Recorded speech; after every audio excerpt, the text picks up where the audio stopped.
Bulletcast for life. Doggy Charles. Yeah. Let's go. Yeah. The microphone messiah. Yeah. It's the microphone messiah. And Mr. No Days Off. Microphone messiah. Mr. No Days Off. Phil, Brandon, what's good, y'all? Let's go. Yo, what's going on, ladies and gentlemen? It is I, the microphone messiah, Phillip, and I am joined by Brandon Tanguma and Marlee. What's going on, guys? Nothing. So enthusiastic. Yep. So, well, word on the street is we're going to start a two. Two? Yeah, that's what you said. You said two. You did put it in the group chat too, and then I got the text at 12 setting up. Did I? Yeah. Yep. Terrible. Terrible. Look, I forgot the one in the 12. My bad, y'all. I was like 2 p.m. I could sleep. Bet. I am so I thought. It's okay. What? 12 works better for me anyway, so it's fine. I'm perfectly fine with that. 12 is chilling. I was drinking last night. I forgot the one. I'm sorry, y'all. Never forget the one. I know, right? Especially with the one. I'm sorry. I did not mean that, y'all. Normally I like to do like 12 or 1. My apologies. Maybe that means he'll be nice to me this episode. I doubt it, but we can try. What do you mean? I'm nice to you all the time. Miracles. Stranger things have happened. You're my right-hand man. And then you're going to replace me with Tomatonka. Talatonga. Don't forget now. Talatonga. Actually, I do have a main man. Shout out Andy the intern. He may be. Yeah, you're going to replace me with some like 6'4" Portuguese instead of like a 5'6" one. Yeah. I would argue that Andy's the wise man, the intern and the wise man, and the Owen. He can crack a wise joke or two. Yes. Let's go outside the ring. Shane McMahon to AEW. Brandon, what is this?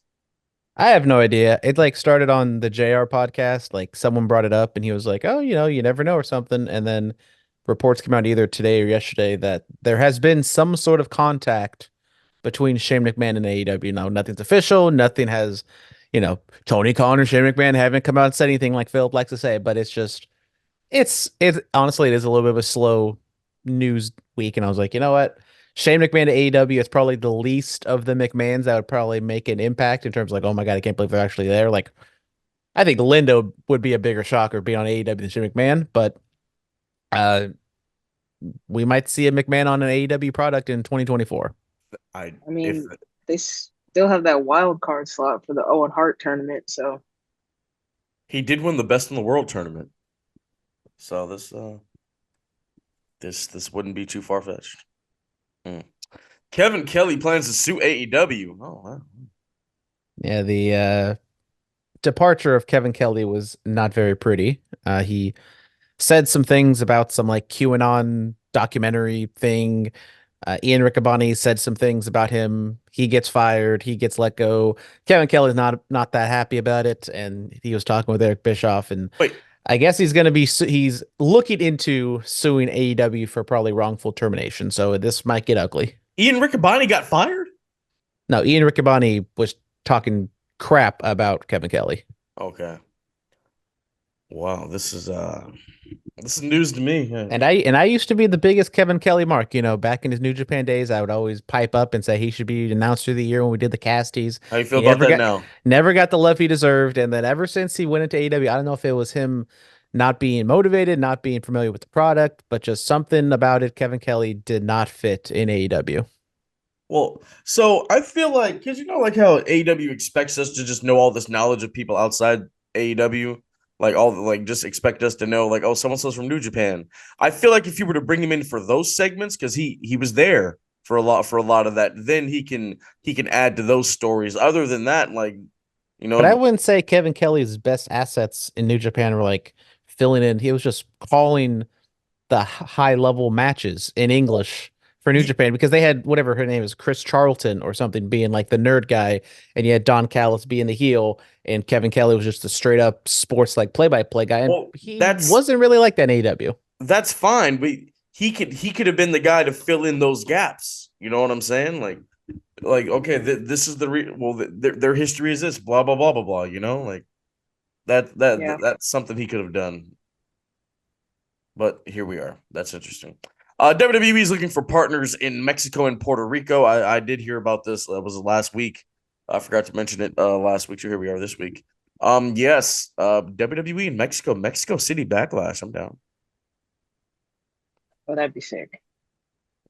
Intriguing. I mean, we got Marigold, we got TNA, we got Noah, and now expanding into the Latin American market. AEW's got 8 AAA and CMLS. So, and we've seen, with these 2 or 3 prior promotions, WWE isn't going to link up with the number 1 company in that territory, but especially Mexico. I mean, there's so many like little indies and little promotions down there. It's very similar to Japan because Mexico is probably the 3rd biggest, country of wrestling outside of Japan and America. So Yeah, I mean, they definitely could find somebody. it's crazy what's going on right now. I mean, you look at WWE working with, like you just said, Marigold, TNA, Noah, Oh, AEW, yeah. AEW with New Japan, CMLL, and then they have the DDT connection because of Kenoshine Takeshita, which he's going to be in the G1, which is something. Yeah, it's something, man. And then WWE people have been popping up at GCW. I wouldn't be surprised if they got in the mix. You know what I'm saying? Yeah, and GCW announced a bunch of shows, so somebody bound to show up at this point. Somebody's bound to show up somewhere. You love to see it. Let's get into the fan mail. I know the regular fan mail. We haven't really been on. We were crunched for time a lot of the times, and I'm sorry. I apologize. A lot of that stuff is out of date now, so I can't even read it. I apologize. I really do. Moving on. Guys, if you guys want to send in any just like random ass like evergreen questions about just like past history stuff, send them in. I'm here to, talk about nonsense, wrestling or otherwise. Not the evergreen. Will the Wyatt Sick6 live up to the hype that has been built up for them? This is from In Brightest Day X, the Hall of Famer. Mr. X. Yes. Who day? We'll talk about that once we get to Monday Night Raw. Could we see Matt and Jeff return to WWE, even though they're in TNA, although they haven't exactly signed with TNA from what I've heard? Look, come back, have a quick little run, go in the Hall of Fame. Yeah. I mean, I don't see them having like a full-fledged run. I can maybe they do something like Ray where they're wrestling a match at WrestleMania and going into the Hall of Fame, because at this point, there's not too many top tier people to main event a Hall of Fame, and the Hardys kind of are that, not exactly, but kinda. They revolution. I know, but I'm saying like the very, big big names like a Paul Heyman or The Rock or there is a generation Rey Mysterio wasn't the main event. Who was the main event that year? Kind of is a crazy sentence. I didn't say they're not Hall of Famers. I said like the main event top level, like they're the marquee names of a Hall of Fame. They're the second. There is a generation of kids that cut up their mom's pantyhose and wore them as armbands like Jeff Hardy. Stop yourself. They play the Hardy Boys theme song as like generic commercial songs. Like their impact is pretty far reaching. I mean, they helped revolutionize a match that got its own pay-per-view for a decade. Like what? Whatever. Okay. If they're the last people at the Hall of Fame. But does WrestleMania have to be in North Carolina for them to be the main event of a Hall of Fame? I mean, I don't really think a main event of the Hall of Fame really means much anyways, but they could headline the Hall of Fame. I could see it happening. Did you hear this? Did you? Okay, let me just bring up one point. That pop when they returned at WrestleMania 33 in Orlando. All right, come on. Nobody knew they were showing up. I feel like that's Stop yourself. I can't believe he just said that. Okay, I wasn't like, oh my god, they're trash. They shouldn't be the headlines. I was like on the fence. All right, you guys yelled at me enough. I'll cave in. On the fence. There'll be a main of. I never said they're not Hall of Famers. I just said the very tippity tip top, no doubt. Like they're the biggest dog. Okay. I mean, given combined everything that they've done together and like individually, you put it all together, they're main eventing a Hall of Fame. I mean, Jeff Hardy was the most, and also the fact they don't have that many big names left, anyways. From what 2000? What when did he start chasing the WWE Championship? Like 08 to when he left in 09, he was the most over dude in the company. Merch was crazy. I mean, I got into WWE when he was feuding with Punk, like leading into SummerSlam, and Punk came out like as Jeff Hardy. Like that's a vivid memory I have. Right? I can't believe this dude said this. When's Batista going in the Hall of Fame? Because wasn't he supposed to be in 2020 and then he backed out and then they never put him back in? Yeah, another headliner.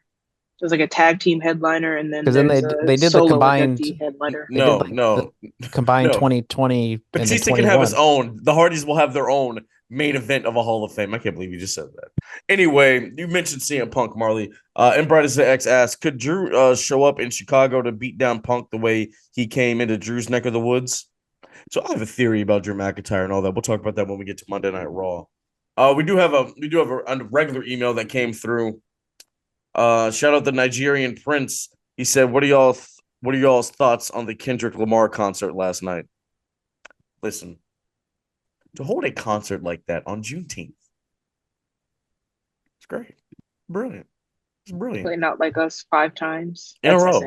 He played all the hits, but then that Not Like Us happened. I mean, Dr. Dre was there. Inglewood was popping off. You know, they were going crazy. Yeah, it was fantastic. It was R.I.P. Drake. I mean, it was a good run, Drizzy, but yeah, I don't think Drake can bounce back from this. Bouncing back from this. He can bounce back. He's the bounce back king. Let me stop. Let me not go that far. Drake, I'm keeping it alive for you. I'll keep walking out to the stuff. It's working. It's working for the kid. Thank you, Drizzy. Thank you to the Six God. You know. Shout out to the OV Ho himself. Yeah. Look, Drake gonna continue to make records. He gonna continue to make these hits. I mean, his pockets is still gonna be lined up. You know, he ain't losing nothing. Plus, this was all the work anyway, guys. You know, I'm on that bandwagon. I'm on the. This is all the work. They laid out their match. They laid out their feud. You know. And then Drake was like, "All right, to finish it off, you're gonna have a cultural event in your hometown, and after I say your city doesn't love you as much as they love me, all your legends are going to come out and you're going to just stomp all over me." That's exactly that doesn't work for me, brother. No, it was to elevate Kendrick to even a higher standard, and he's done that. Boom.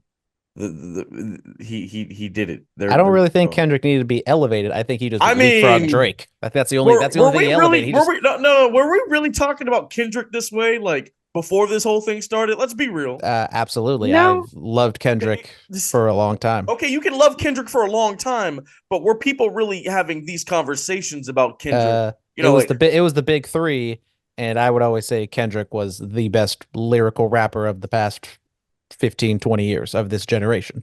So I would say yes. There are college courses on Kendrick's music. Now, after all this.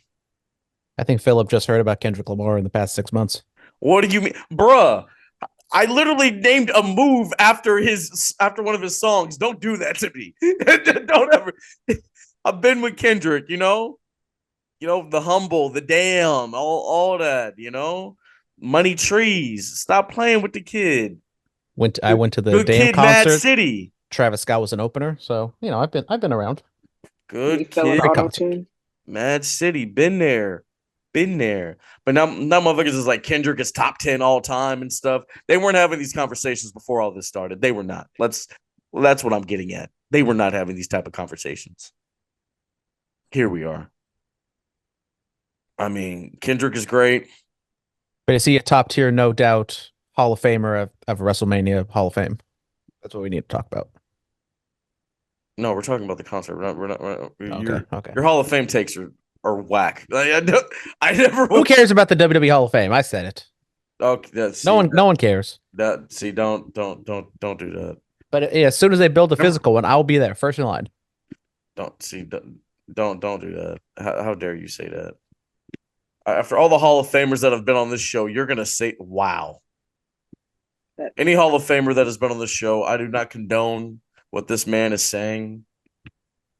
Jesus, man. You've shaken the hands of these men while they're wearing Hall of Fame rings, and you're gonna say that? Yep. My mom didn't. It's an accomplishment. Did not run into Mark Henry at an airport for this. Right. It's an accomplishment and acknowledgement, but I don't think we needed a WWE Hall of Fame to cement their legacy. It's kind of the thing that happens like after you're done with a career, you go into whatever Hall of Fame of the occupation. But then also when, Coco Beware and other people are in there, kind of Doink the Clown. It's Doink the Clown stuff. If you were a memorable character, you're going in. Obviously, the guys that made it to obviously the guys that made it to the top and did all the great things for the business. Your Austins, what was Doink the Clown's? Your Bret Harts, and all those guys, your Takers. Hey, you're not gonna Michaels. You're not gonna mute me talking about Will. All those guys. And then if you were a memorable character, you went in. That's kind of the landscape. I know people were like criticized Tori Wilson for when she went in. I'm like, she was pretty much a mainstay. Like, how are you going to criticize that? Listen, what her and Stacy Keibler did for pre-Divas division, come on now, she deserves that Hall of Fame spot. I know, I don't remember Tori Wilson. I would like to know what did Tori Wilson do for the pre-divisions besides bra and panty matches. Like, I don't remember her wrestling. I just remember obviously the bikini contest and the Don Marie of it all and all of that and the stuff with her dad. Memorable stuff that we can look back on. You did the job well done. Come get recognized for your contributions to the industry. That's all that is. Anyway, the Kendrick Lamar concert, it was cool.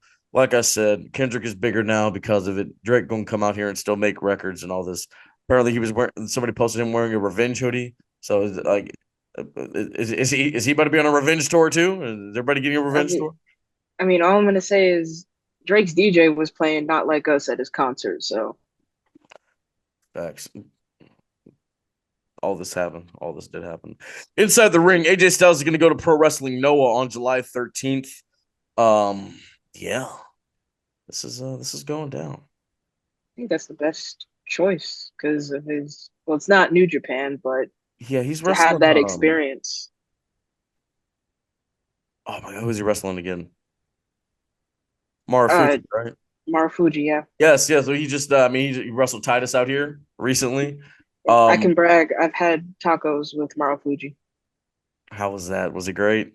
That was great. He went to the taco truck that Scott always takes us to, so that was pretty sick to be able to say. I've had tacos and burritos with Marufuji. Kind of sick. Hey, look, I'm gonna put over the taco truck right now. I'm not gonna give out the location because that's kayfabe. But the taco truck go crazy. Goes insane. I might drive over there right after this to go get one. Hello. Nope. Hello. All right, I'll swoop you on the way. Brandon, what are your thoughts on AJ Styles, Pro Wrestling Noah? I don't know if he's ever worked there. I mean, it's cool. I mean, to be honest, I'm not a big Noah guy, so I don't know too much about Marufuji and the whole scene over there. But Japan or AJ going back to Japan, we kind of speculated before his retirement, quote unquote, that maybe he goes off to TNA or he does some like other stuff, and now he's going over to Japan to do some stuff, and maybe we see a different side of him. Because when Nakamura went to Japan and did the Great Muta retirement tour, we did see a kind of different, more motivated Nakamura than what we saw in WWE. So maybe we see that with AJ. I mean, he just had a fake retirement that got hit. I mean, I don't know. We'll see. I thought that was the motivation. I really did. Jeff Hardy, a guy who's not worthy of main eventing a Hall of Fame, according to Brandon, returned to TNA. After I said maybe. It's no, you've dug your hole. You're No, there. I think I started If to dig the hole, and then you just if we brought in the ever interview excavator. the Hardy Boys, this is my revenge for what you said in front of Cody Rhodes all those years ago. Well, we know we're not gonna interview Lita. Tried that once. That didn't happen. Okay, you didn't have to bring that up. You All really right, I just want to say this is AJ Styles' first appearance in Pro Wrestling Noah. He's only done New Japan. Looking it okay. up right now. So debut, I love it. But yes, Jeff Hardy, he comes out, returns to TNA, makes the save after his brother Matt Hardy was unsuccessful at Against All Odds, I believe it was, Yes. to capture the TNA championship from Moose. Yes. Yeah, like I said, Hardy Boys come back, have a quick little run, go into the Hall. They'll be first because Brandon doesn't think they'll main event. They can go into TNA and WWE Hall of Fames with their careers. Right? They can go into the pro wrestling. They can go into all these Hall of Fames. After got a Hall of Fame after yet? further examination, people, if you listen to me long enough, I do like to double back and question myself a lot. Maybe that was I'll take the L. Stand on this business. I'll take the L. I'm a big I'm a big man. I can don't back it down. I don't back down from a lot of things, as you know. I'm still hating on Canada. That's why Drake ain't coming back from this. But I can admit when I'm wrong. No, stand on this business. No. Don't backtrack now. I'm not gonna be a Jeff Hardy hater. I'm not gonna be a Matt Hardy hater. I like both those guys. How long have we been doing this show? I still stand on my business about Kenny Omega and Will Ospreay. Nah, stand on your business. It's called evolution. No, 10 toes down. Yeah, but best believe if they are in the Hall of Fame and they're not the biggest name, I will come back with a vengeance. We're gonna ask you to play the tape. Let's play the recording back. Episode 385. I gotta remember that. You're gonna need the timestamp. I want you, once this is up, I want you to record it and have it ready to go, ready for playback. All right. I think we should do a so what do you want to talk about, and we should just listen to all of Brandon's wild takes over the years. I think that's what we should do. It would be like a 5-minute podcast, and it would just be this discussion of the Hardys because everything else had been right. No. Well, I mean, bring up the tape, Phillip. What are my other wild takes that I'm just so stupid and don't? I will go through the catalog, and we will. Well, I mean, if I have such wild, stupid takes, you would have at least one off the rip that you would remember, but apparently you can't. Not the receipts. The CVS receipts. Well, I think the 60-day refund is out right now because I'm not hearing anything. I have to go through the catalog. You've said some wild things on here. I've blocked them out because I've just like, no, yes, there we go. That the super kick wasn't top 5 finisher of all time from Shawn Michaels. Yes, that was one. You had it at like number 7, or you didn't even have it in your top 10. It was something crazy like that. I had a heart attack on this podcast. I fell out my chair. First off, it's a switch in music, and we won't pass the aux, if you know what I'm saying. It's not a super kick. It's a switch in music, Phillip. Shawn Michaels performing a super kick that he named switch in music. Don't stop that. Stop that.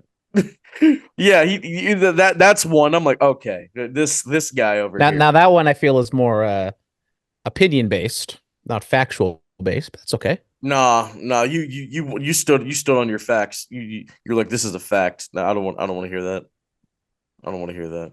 But like I said, ladies and gentlemen, we're gonna go back through the really strong receipt there from Phillip there. Oh, you don't rank a super kick in the top 5 finishers. Anyway, we're gonna go back through the archives and we're gonna look at all his discrepancies. Yes, Reggie, or what's his name now? Scripps? No, it's not Scripps anymore. He's no longer WWE. Well, he has a different name. Anyway, he just wrestled Jack Cartwheel at a GCW. Sidney Akeem. Sidney Akeem, yes.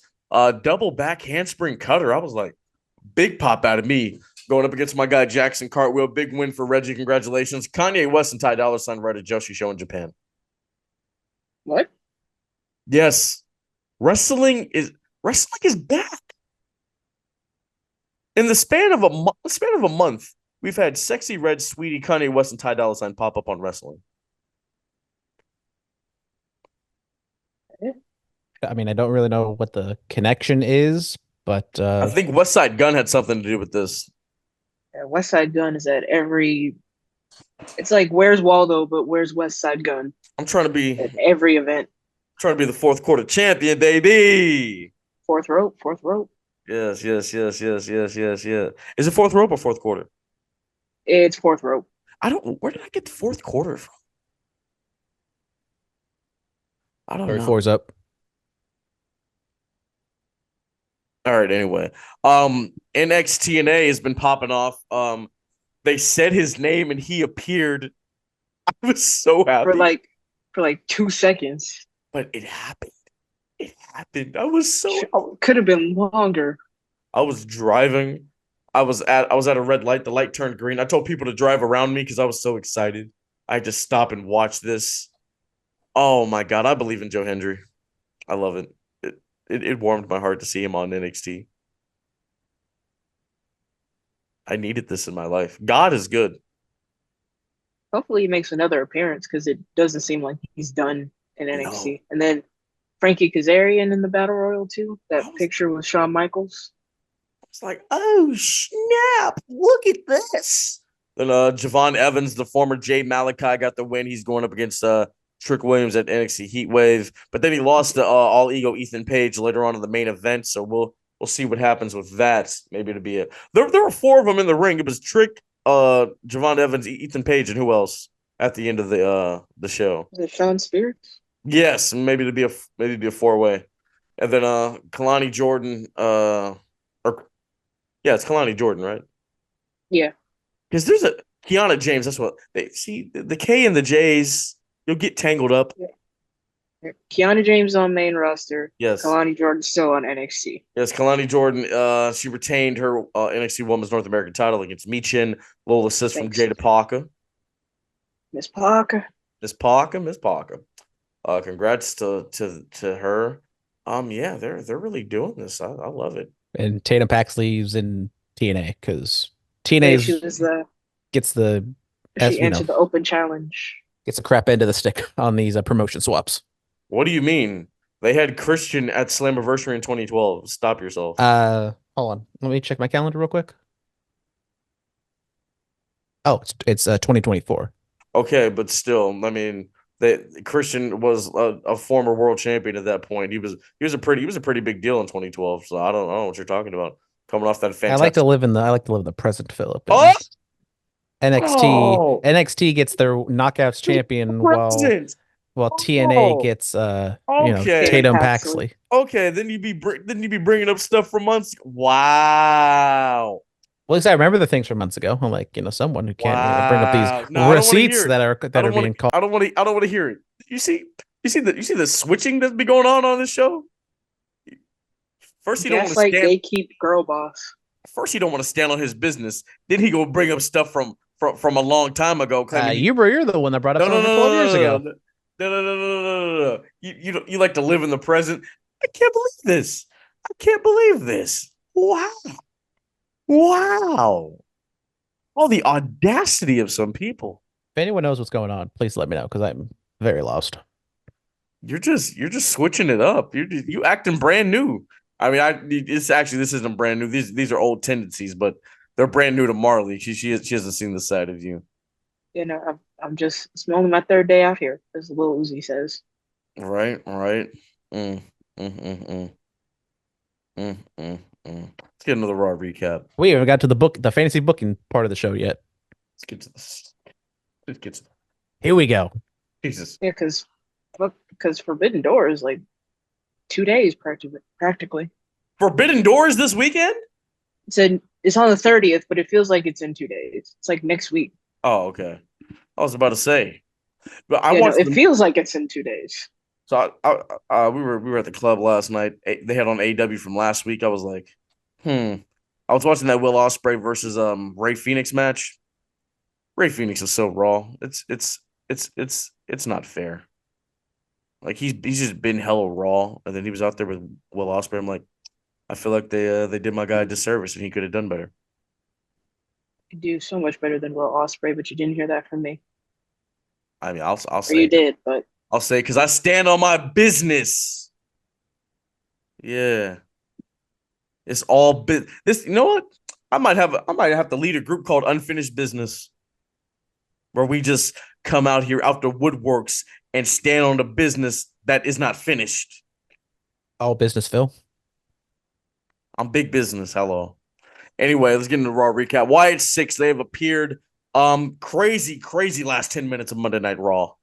I Can't mean, believe Chad Gable died. That's crazy. after I mean, that's it. I mean, your team leaves you and then you die.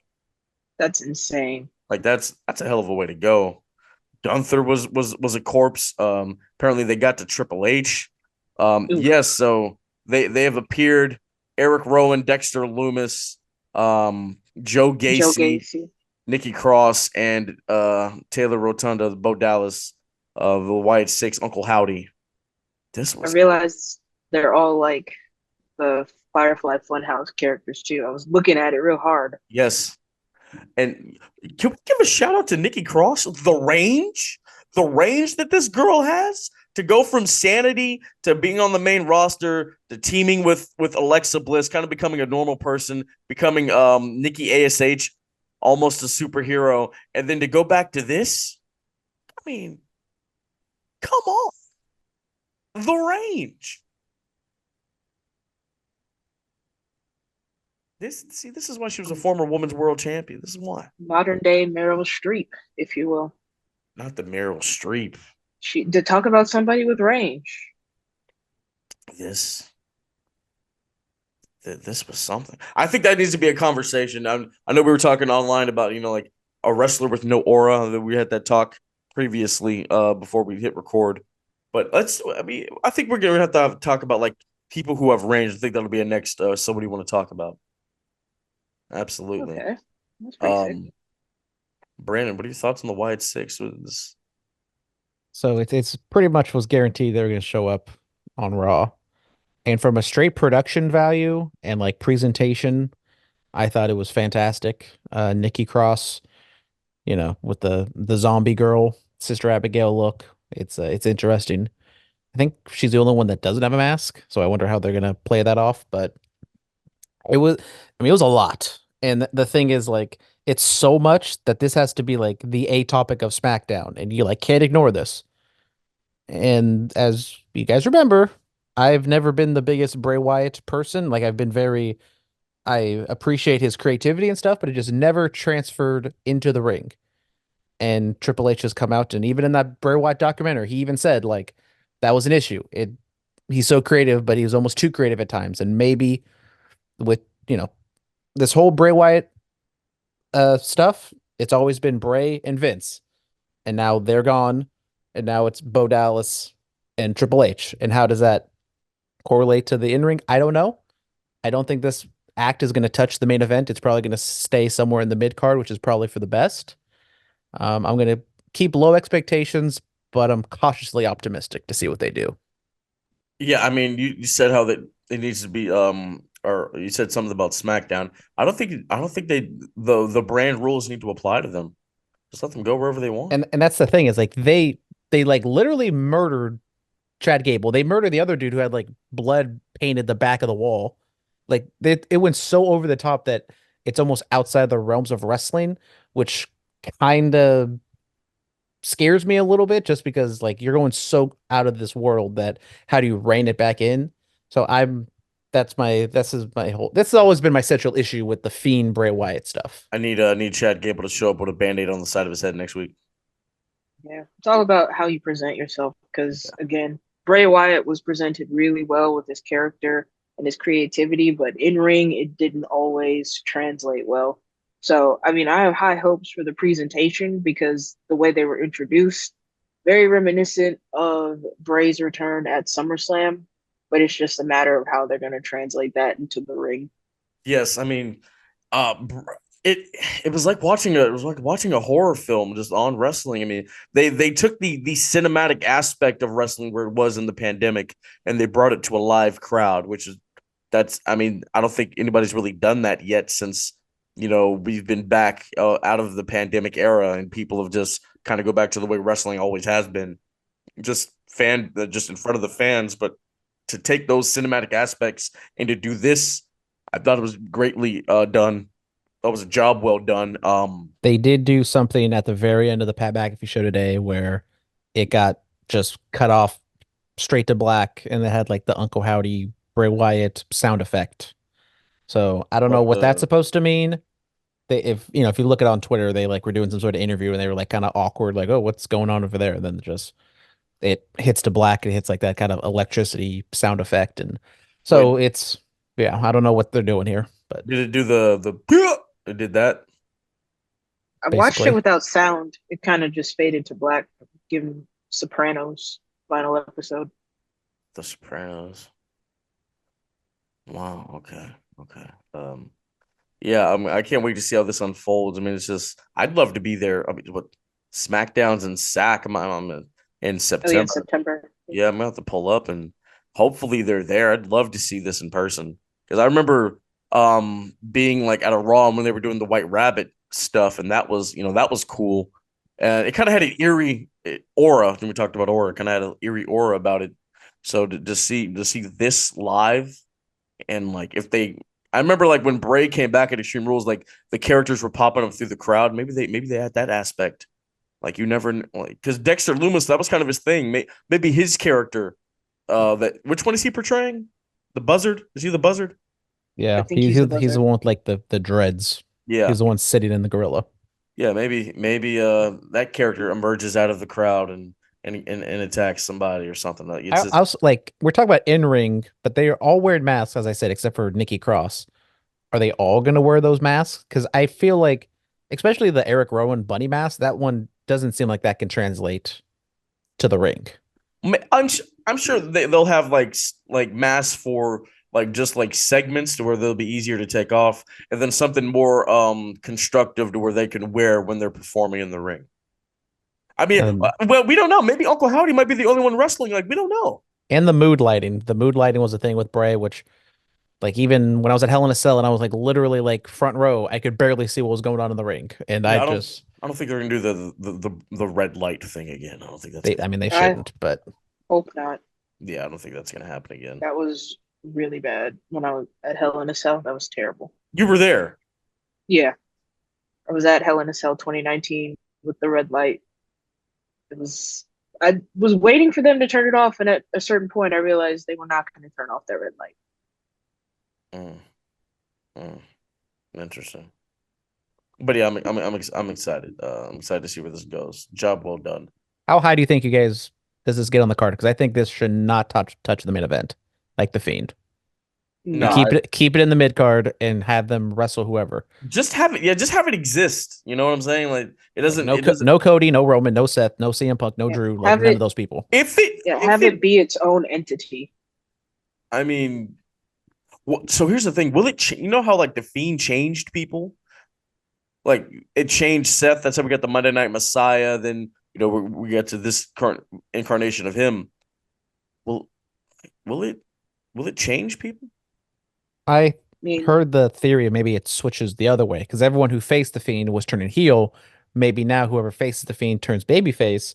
Chad Gable was the only outright person we saw back there, and maybe they do a thing where Chad Gable's off for a little bit. He can guilt trip Alpha Academy for leaving him, and maybe he sees the errors of his ways or something. I doubt it, but that's just a conspiracy out So do there. you remember last when we did the Clash recap how I said what you call it, Otis carrying Maxine was kind of the shot of like Hogan carrying Elizabeth with Chad playing the part of Randy Savage, like what are you doing? So there's a whole theory in there that Hogan was actually the bad guy in all that and Savage was the good guy. What if what if Chad's really been the good guy this whole time? Otis murdered Chad Gable. Just came back to get the job done, huh? These are things. These are things. Drew McIntyre quits WWE, comes out there, can't even talk.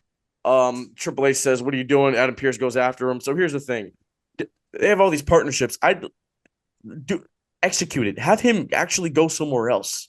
Like get up. That's how. That's how you get to SummerSlam with CM Punk. I do you have Drew McIntyre go back to TNA? He has ties there. Face Moose, and then that's Punk shows up and costs him there too. that's what I was thinking was going to happen because Where else would he go? He's not going to go back to NXT. No, no, like have him just. I think that's something you do, like that kind of write it in there. Then, you get to SummerSlam and you have Drew beat Punk. You have him Claymore his head off.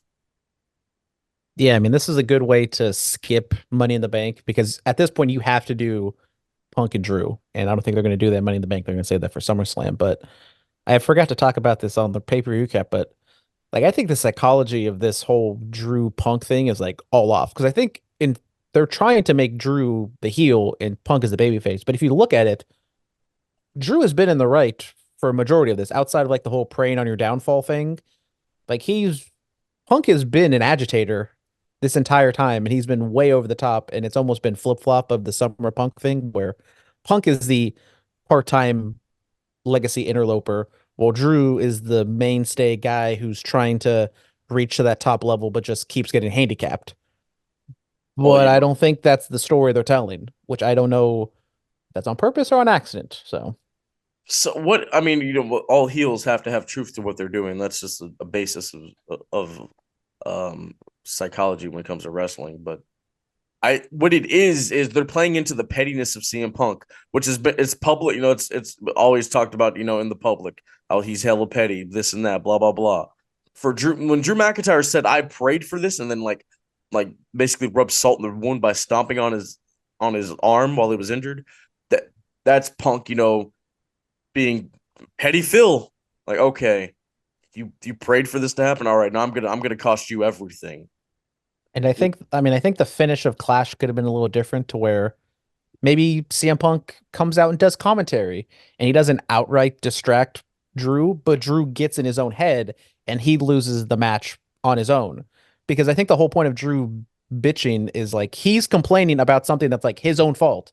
And if he did that at Clash where he can complain about CM Punk, but CM Punk technically didn't do anything wrong. It was Drew getting in his own head, and he's the reason he lost, but yet he's the heel. He has a quote unquote real reason to complain, but yet at the end of the day, it was still Drew who messed over his own chances.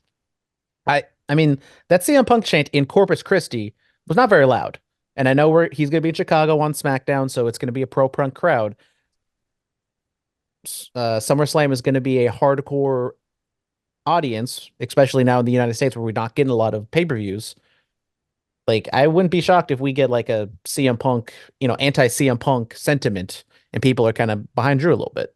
No, they're gonna cheer him. All the people that've been talking crap about him are gonna be in that building. They're gonna cheer him.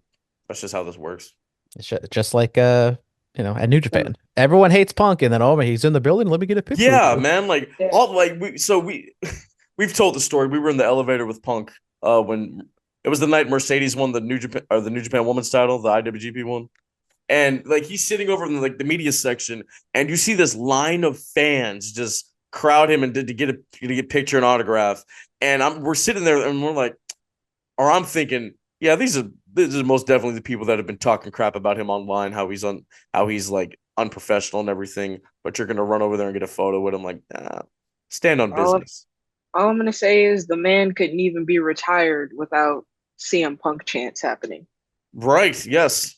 Yes. I remember I started one. Shout out NXT Live. Great time. but yeah, it's a thing that happens. Seth Rollins has returned out of the blue. I thought he was going to be off for a lot longer than that. He comes back, talks about Money in the Bank. Not Drew McIntyre. Jesus, Damian Priest, El Champion, comes out there, and they talk blah blah blah. Anyway, Money in the Bank, Priest Rollins World Heavyweight Championship. Brandon. I think that's a good move. Yeah, it's nice to give. He needs a definitive win though. Like he needs to beat Seth. No help, nothing. No chicanery. Yeah, it was a genuine surprise. We haven't really heard anything about Seth returning. And, I think at first glance, I was like, oh, Seth versus Gunther at SummerSlam, that could be like a really big deal. It could be a really good match. But after thinking about it for a little bit, like you said, I think, and I did very much enjoy the promo just back and forth of Seth acknowledging like he has been around. He needs to be the champion, but he doesn't deserve it. So he's going to have to go through Money in the Bank, and Priest acknowledging that he hasn't exactly been the strongest champion in the world and he needs to beat Seth to cement that.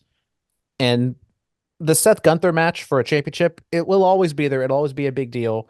But I think to get the most out of Priest and Gunther, Priest should beat Seth pretty cleanly, and you can get the SummerSlam match, and you can get, the most out of the Priest Gunther stuff. If it is just for Gunther to beat Priest, I don't know.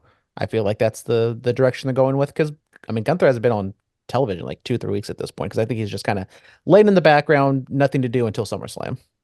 Well, he kind of died on Monday. Yeah. Well, so I'm looking at this. Was Chad Gable like officially announced for the Money in the Bank? Yes, and I did just see something. He has been officially removed. Yes. And I think Yeah. Braun Strowman was also kind of in there. Like, I was very confused because I only watched it the one time, and Chad Gable's the only outright person acknowledged. Yeah. But Bronson Reed put something out on Twitter like, "Oh, both of my opponents are dead now, so I guess I should just be in the ladder match." Yes. He got replaced with Ilya Dragunov. Following the brutal attack on Chad Gable by the Wyatt Sick6 on WWE Raw, Gable has been removed from the Money in the Bank ladder match. Ilya Dragunov will replace him. Yeah. In other news, Joe Hendry's NXT debut has garnered a massive 88,000 likes on X, surpassing Uncle Howdy as well as many other videos since WrestleMania 40. That's crazy. By the way, where's that WrestleMania documentary we were promised? They still sifting through all the footage? It just other things come up. It'll drop when it drops. Yeah. Talk about Dom and Liv. They're in the clubhouse, as Damien called it. Damien questions Finn about taking the keys. Like, I was doing it for Dom. Dom's looking for his vest. Walks around. Liv is wearing it. She told him to take it off of her. I'm like, okay, this show is getting wilder every single week. Priest just happens to turn the corner at the exact same moment. Yes, looking like a disappointed parent. Like, hey, what are you doing? Damien. I felt like I was in trouble. Right. And then you get who was it? Dragon Lee and Carlito. They're wrestling, and Dom's out there. Liv comes back out there with the vest on. Selena Vega gets involved because Liv cost her an opportunity at Money in the Bank earlier in the night. And then it's just this just continues to escalate, and I love it. Yeah, I mean, you brought up Rey Fenix being underutilized in AEW. Dragon Lee, I mean, losing to Carlito in like kind of a no throwaway match. Like, Dragon Lee's so talented. I feel like he could be used more in WWE. But yes, the 3-time King of Indies winner. They'll heat him up eventually, and it still won't be what it could be. But it was nice that we had a Raw segment, or a Raw where Judgment Day like didn't bicker the entire time and then like threatened to break up, but then they're just all back to normal. So I mean, I guess we got a little bit of that with the Finn Priest stuff, but they teased it when Finn made the comment about cashing in on Cody. Okay, I take that back. Once again, I'll be a bigger man. We couldn't do one Raw without some dissension between the Judgment Day, but then they all kiss and make up at the end.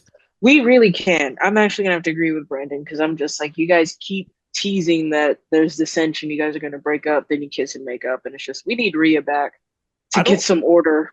I don't think it was I think he was just messing with him. I don't think it was like real dissension. You know what I'm saying? Like, I think he was just pulling his leg. It was some awkward, saying the quiet part out loud tension. Pretty quiet. Pretty Yeet in the Bank is official. Jey Uso. He wins a triple threat between Rey Mysterio and Finn Balor. He's going on to Money in the Bank and get the Yeet case. Yes, sir. Jey Uso just celebrating with the crowd while people are getting murdered backstage. I mean, I'm just going to continue from last week. If Carmelo Hayes qualifies, I'm going to have to pick Carmelo over Jay. But if Jay qualifies, I'm going with Jay. Okay. You go. Yes. I love it. Otis is done with Gable. This is what we talked about. Send Maxine to the back, slap Tozawa, and then Otis pushes him, and then they get to the back, and Otis says, we're done. And Chad fires them and says he's going to go to the Money in the Bank, but now we just learned he's not going to be in it. Ilya Dragunov will be. Yeah, I mean, like I said a little earlier with the whole maybe Chad tries to get them back by, not yelling at them, but just kind of whatever the word I'm looking for is. Anyways. Ooh. He throws a little bit, he guilts them. He guilts them into getting them back because they left him and then he dies. But I got it. They also didn't go so heavy into the Otis thing, which in the moment I was like, that he just pushed him and that was it. And he just left. I thought that was a little bit underwhelming. But then now looking back at it with the whole Wyatt thing, maybe they are gonna get back together again. No, maybe Otis qualifies for Money in the Bank. Maybe Chad costs Otis during the match. That leads us to SummerSlam. We have Otis versus Gable. Yeah. I feel like we might get Otis versus Gable at SummerSlam either way. Yeah, I mean, Chad could be like, that wouldn't have happened to me if you guys had stuck around, something like that. I think that would be interesting. The Genius of the Sky, Io Sky, she qualifies for Money in the Bank, defeating Kiana James. And maybe the Wyatt family feuds with Alpha Academy. I assume the Wyatt are going to be baby faces. I don't know. Like maybe Otis feuds with whoever, Maxine feuds with Nikki, and Tozawa feuds with Dexter Loomis or something. And they're low, outside of Otis, Maxine and Tozawa can lose to the Wyatts. So I don't know. Maybe that's where they go as like a first feud. I'm bringing up the Women's Money in the Bank qualifiers. You just well, I want to flesh everything out. You should have fleshed it out when we were talking about that. Well, I let you guys talk, and then I got to be long-winded and talk about everything.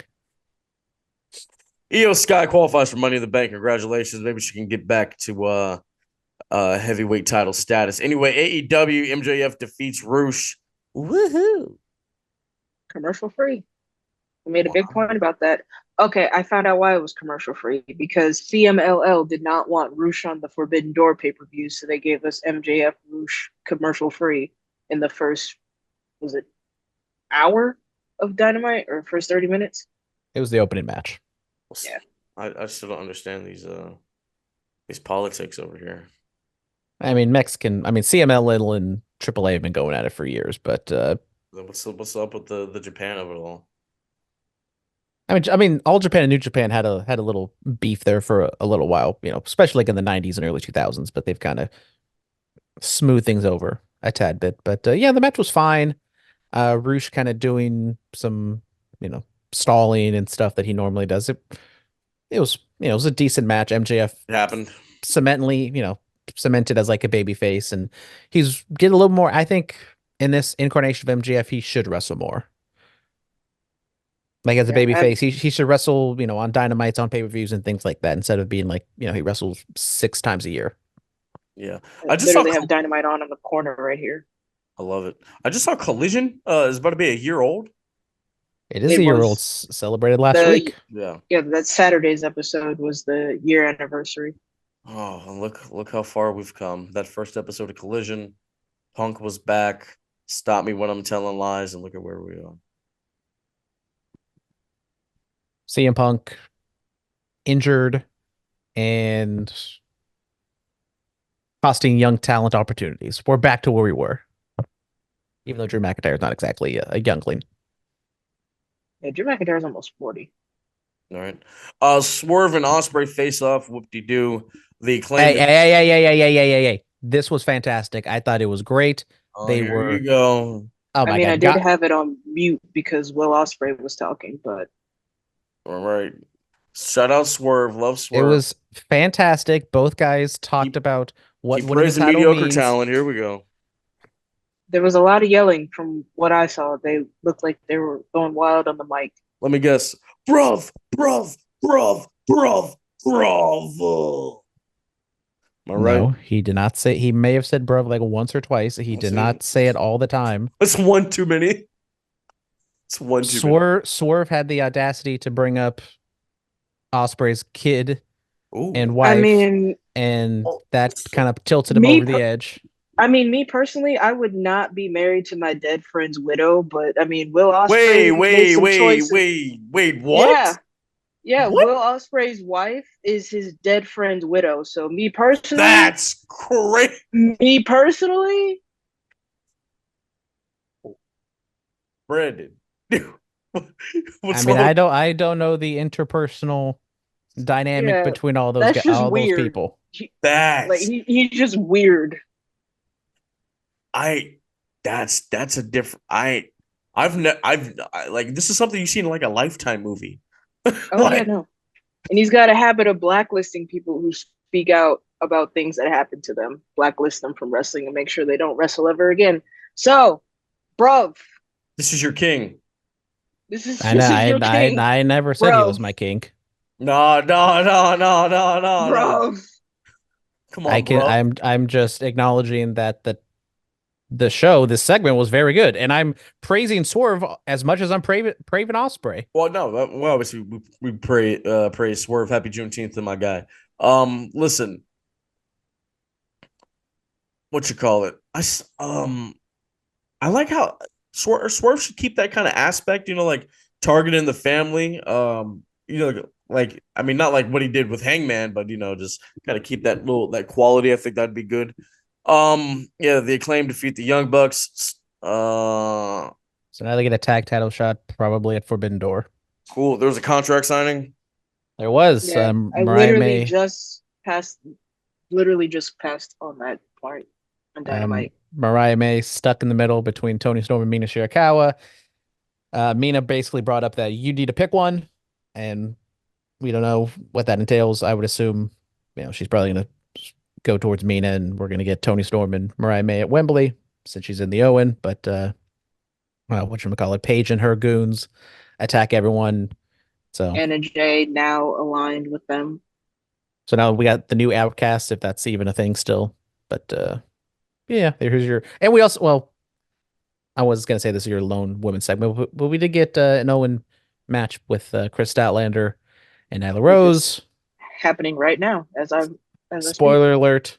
Statlander wins, and then Willow has another match on Rampage. So it looks like instead of them facing off in the finals, they're going to face off in the semifinals, which I don't know why they did that, because I feel like that's like the biggest women's match they can put on at this point, and yet you're going to put that on in the semifinals instead of the finals. But we did get the Owen Cup tournament brackets released, and I mean the women's side is fine. Willow, Deeb, Chris Statlander, Saraya, Mariah May, Sheeta, Peraza. Okay, but I think the men's one is very lackluster. I mean, God bless Jeff Jarrett. He's been in this business forever. He should not be in the Owen Cup he's. I feel like Twitter's kind of bar. Yeah. I mean, double T. Wasn't he there on the tribute episode to Owen Hart when he passed? Yeah, like somebody. He was literally his partner when he died. Yeah, somebody posted like Jeff Jarrett in the Owen Hart Cup, and then they posted like his tribute to Owen on like the tribute episode.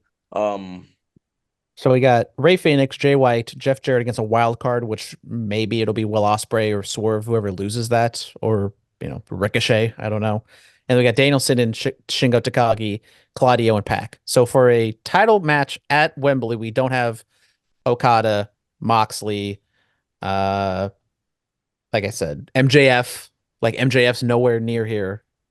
I don't know what we're doing here. Like, so they don't just get a trophy in a championship that anymore. They get a match at Wembley. Yeah, this has been in the books for a couple weeks now.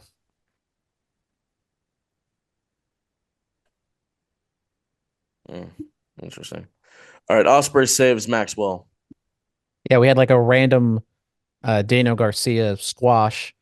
I was like, why is this happening? But it was also MJF is facing Hechicero at Forbidden Door. Like, why? I don't know. But Hechicero and the former Mogul Embassy guys attack MJF, and randomly Ospreay makes a save for MJF. They have a stare down. So maybe that's setting up an MJF Ospreay match, maybe like a super team. It was strange, but in theory, it makes sense because baby faces should be saving other baby faces. So, but obviously they didn't do that. They did that for a reason. Hopefully. Yeah. Yeah. And Pac beat Claudio in a very good opening round Owen Cup match. So love to see it. All right, ladies and gentlemen, that is going to do it for us. We are getting out of here. There's wrestling going on in the Bay Area. I know Saturday they have the All Hail, the Nubian wrestling show that's going on. Beatrice Domino will be in attendance. Casey Lennox, JC Storm, Russell Bay, some other top tier talent. Please go check it out in Richmond Saturday. But Sunday, Emporium, San Francisco. We are back for more Gay Shit 3. It's the third installment. Yeah. It's the trilogy. The trilogy, right? Hello. a lot of your favorites are going to be there. Let's see what's going on with this card. DJ Fresh defends the Gatekeeper Championship against Keita Murray. You can also see Big Baby Powder going up against Barbie Boy. Ricky Coy going up against Milo. Christina Von Eerie and Brooke Havoc defend the UGWA Tag Team Championship against the New Faces of Death, Butch Sawyer and Dave Reckoning. Darkseek will be in attendance. Anton Voorhees, NPR, and then of course, it is the former Battle Kingdom Jordan Cruz, the current UGWA champion, and the former UGWA champion Dave Dutra going up against the South Pacific Savages. Juicy Finale, Journey Fatu. It's about to get chaotic. Marlee, will you be in attendance? I will be in attendance. All right. At both shows. I get to see 2 days in a row. Mafia, That's we crazy. up. We up. Mafia out here. Right, we We're are really out here. Yeah, might even have some Mafia merch that y'all could pick up. Maybe at one of these shows. Y'all don't know. You never know what the Melanin Mafia doing. We out here, man. Brandon, maybe one day you can be a part of it. Actually, no, I don't think so. With Hardy Boy Hall of Fame takes like that, no. I'm sorry. I double backed. I acknowledge the error of my ways. No, you said it. My mama always told me whatever people say the first time is what they truly mean. So no. I said yes. I said yes, no, maybe. So that kind of counts like yes. No, it doesn't. The statement was not main eventing a Hall of Fame. That's what you said first. I said maybe not kind of. Okay, we're not doing this anymore. Thank you guys. Tape. Thank you guys so much. As always, be safe and stay dangerous. Yes, sir. Bullet cast host. Look, this is the time for us to be great on podcasts. Let you know this is the time and how the vibe lasts. This is the feeling of time and where we on it. You know we got no time for no opponent. It's the feeling. This is the time of the greats on everything that we say. You know we about getting paid. Every opinion of wrestling. You know we got the truth in it. Every time you know that we on, this is the movement. You know the Bullet Pass podcast been on. You know the time we on, the feeling. This is the time of dealing. We living life of everything that we feel is moving right. West Coast, you know we moving on. Metaphor Messiah, microphone Messiah. You know the down to the wire. Mr. No Days Off. This is the feeling. Know what we dealing. Let's get it on. Yeah, it's the Bullet Cast. Microphone Messiah. This has been the Bulletcast. Thank you for listening.